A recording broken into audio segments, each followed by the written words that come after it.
Comment gérer sa colère? Alors vendredi soir, j'ai un ami qui m'appelle, ça va pas du tout, ça fait un moment qu'il est emménagé avec sa copine et actuellement sa copine fréquente un gars et mon ami m'a bien expliqué l'ambiguïté de la chose et dans sa voix, en fait, je perçois de la colère mais aussi de la tristesse en fond. En fait, il y a énormément de jalousie et la colère, c'est quelque chose qui nous est commun à tous.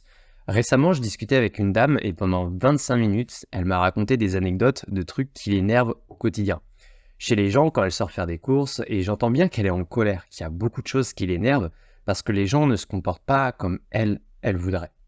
Durant mon voyage en vélo, je suis passé à Nantes chez une amie. Elle avait organisé une soirée, on était 4. Il y avait un ami à elle qui a commencé à raconter sa vie. Et j'écoutais avec beaucoup d'attention. Et le gars racontait ses histoires d'amour et en fait, avec tous les trucs qui n'allaient pas en plus.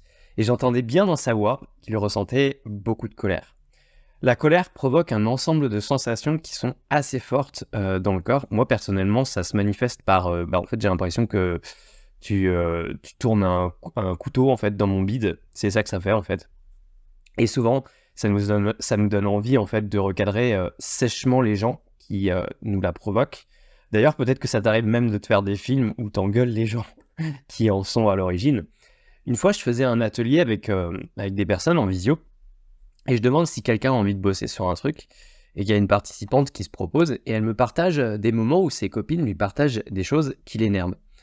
En gros, par moment, elle aimerait bien avoir la paix et que ses copines ne la ramènent pas trop à parler de leur malheur. Et en fait, c'est souvent ce qui se passe quand on a du mal à dire non et à dire stop aux gens. Bah, en fait, on dit oui pour faire plaisir, on acquiesce par peur de blesser les autres, mais au fond, en fait, ça nous fait chier, tout simplement. En septembre 2021, je suis avec une copine dans la voiture. C'était une période très compliquée déjà pour moi par rapport au jugement des gens. Je sortais d'ailleurs d'une séance d'accompagnement à ce moment-là et ça faisait 6 mois en fait que j'avais une partie de moi qui pouvait pas s'empêcher de juger les gens et ça me faisait mal intérieurement. Mais on en reparlera du jugement parce qu'il y a beaucoup de choses à dire là-dessus, même si c'est très lié au sujet de ce podcast. Et dans la voiture, en fait, avec ma copine à ce moment-là, elle conduisait et je sais plus comment on en est arrivé à là. Elle a commencé à m'expliquer que ça l'énervait, les gens qui jugent tout le temps. Alors, il faut savoir que ce truc-là, déjà, c'est un vrai paradoxe parce que, en fait, à ce moment-là, en fait, elle est en train de juger les gens qui jugent. C'est comme si tu me disais, moi, je supporte pas l'intolérance. Les plus grandes problématiques humaines, ce sont des paradoxes. Et en l'écoutant parler, je voyais bien qu'elle était en colère. Moi, je me sentais super bien, ça allait. Et à ce moment-là, en fait, j'en aurais mis ma main à couper qu'elle était en colère contre moi. Je sais pas pourquoi. On est rentré à la maison et je lui ai demandé, t'étais en colère contre moi à ce moment-là? Et elle m'a dit oui. Et là, j'ai compris. Ce n'est pas moi, à proprement parler, qui la mettais en colère. C'est ce que j'avais activé chez elle par la conversation qui l'avait énervée. Et depuis ce jour, je ne vois plus la colère de la même manière. Par biais d'association, elle en a conclu que c'était moi qui la mettais en colère. Mais en réalité, cela aurait été moi ou une autre personne qui aurait abordé le même sujet, ça n'aurait absolument rien changé. En fait, ce ne sont pas les gens qui nous mettent en colère. C'est ce qu'ils activent chez nous qui nous mettent en colère. Et en fait, c'est ça qui nous pète les couilles. Et peut-être que tu vas pas aimer prendre conscience de ça, parce que ça nous renvoie en fait à notre propre responsabilité dans le changement. Et ce sera toujours plus facile de rejeter la responsabilité sur les autres et de se dédouaner, parce que en fait, comme ça, on souffre pas. Et c'est pas à nous de changer et de faire des efforts. La colère, c'est une partie de nous qu'on n'écoute pas, une partie de nous qui n'arrive pas à s'exprimer. Et souvent, c'est auprès des autres qu'elle n'arrive pas à s'exprimer. D'où le fait, cette personne m'énerve. Et derrière la colère, en fait, se cache souvent de la tristesse. En 2023, j'ai besoin de revoir mon ex-copine pour lui dire certaines choses. Des choses qu'une partie de moi avait gardées, en fait, durant toute la relation. Et en fait, je ressentais beaucoup de colère vis-à-vis d'elle. Mais en réalité, j'étais énervé contre moi. Parce qu'il y avait une partie de moi que je n'avais pas écoutée une seule fois durant cette relation. La partie de moi qui, en réalité, n'avait pas envie de cette relation. En gros, il y avait des red flags, je les ai vus, mais je les ai pas écoutés. J'ai accumulé des non-dits dans la relation. En gros, dès le début de la relation, dès le début de la relation, elle était vouée à l'échec. Mais en fait, j'avais pas envie de voir la réalité en face, tout simplement. Dès le moment où j'ai revu mon ex-copine durant mon voyage en vélo, en 2023, j'ai exprimé tout ce que j'avais besoin de lui dire, alors dans un grand calme. et de façon très posée. Et juste après, en fait, ça allait beaucoup mieux. Je pouvais enfin tourner la page de cette relation, faire mon deuil et avancer.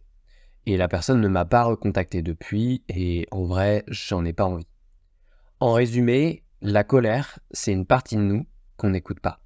Une partie de nous qui a des besoins auxquels on ne répond pas.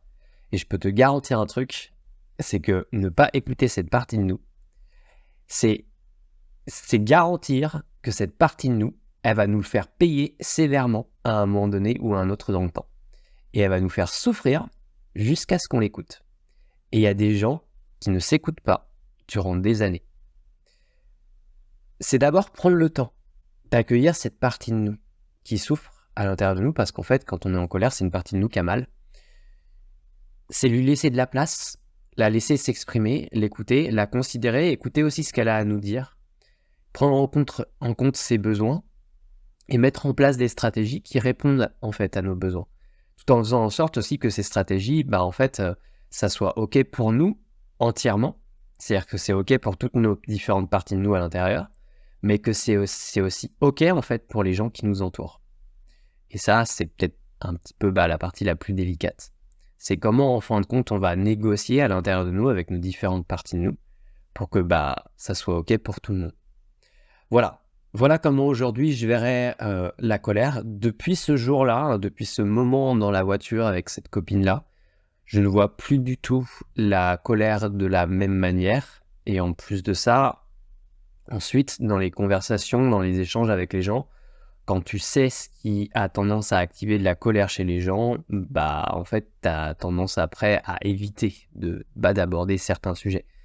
De telle façon à ce que tu puisses éviter d'activer de la colère inutilement aussi. Voilà un petit peu comment on peut se représenter la colère. C'est une façon de se représenter ce mécanisme-là, et moi je trouve que c'est un truc qui est très intéressant. Je t'invite à me mettre en commentaire ce que tu en as pensé, et puis aussi de me dire de quoi tu aurais besoin d'autre sur la chaîne. En attendant, je t'invite aussi à t'abonner à la chaîne si ce n'est pas déjà fait, et je te souhaite une super journée, et on se dit à très vite.